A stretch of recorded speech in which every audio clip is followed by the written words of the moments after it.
है।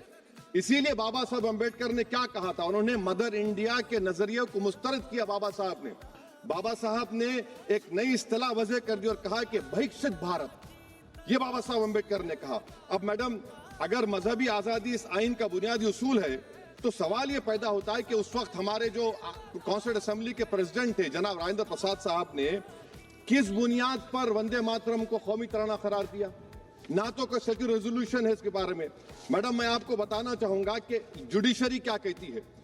Biju Emmanuel case है 1986 का, जिसमें जिहोवा विटनेस ने कहा कि मैं नेशनल एंथम के वक्त खड़े रहूंगी, पढ़ूंगी नहीं। सुप्रीम कोर्ट ने कहा कि उसने कोई गुनाह नहीं किया। वहीं एक 2017 का केस है अश्विनी उपाध्याय का केस सुप्रीम कोर्ट का, उन्हें कहा गाइडलाइंस दिए जाएं वंदे मातरम पर, सुप्रीम कोर्ट ने नहीं कह दिया। फिर आप आ जाइए madam, prevention of insult act national 1971, इसमें नेशनल सॉन्ग नहीं है, सिर्फ नेशनल एम्बलम और आपका नेशनल एंथम है। फिर आप आ जाइए 40th अमेंडमेंट आर्टिकल 51 है, 76 में पास हुआ, उसमें भी इसका कोई जिक्र नहीं है।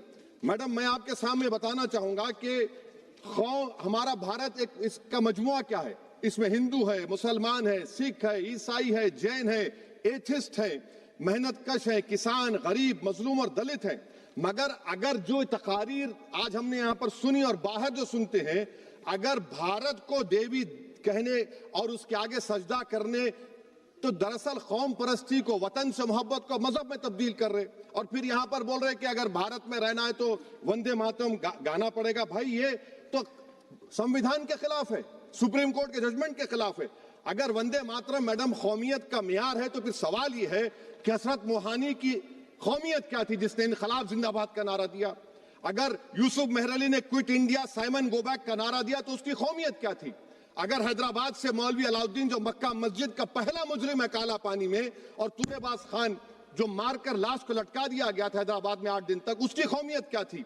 अगर इनायतुल्लाह काफी जो जिहाद का फतवा अंग्रेजों के खिलाफ दिया मुरादाबाद में, जब उनको 2 दिन में फांसी की सजा दी गई, और जब फांसी की सजा के वो जा रहे हैं तो इनायतुल्लाह मौलाना काफी की जबान पर क्या था? वो रसूलुल्लाह हमारे प्रॉफिट की नात पढ़ रहे थे। क्या पढ़ रहे थे?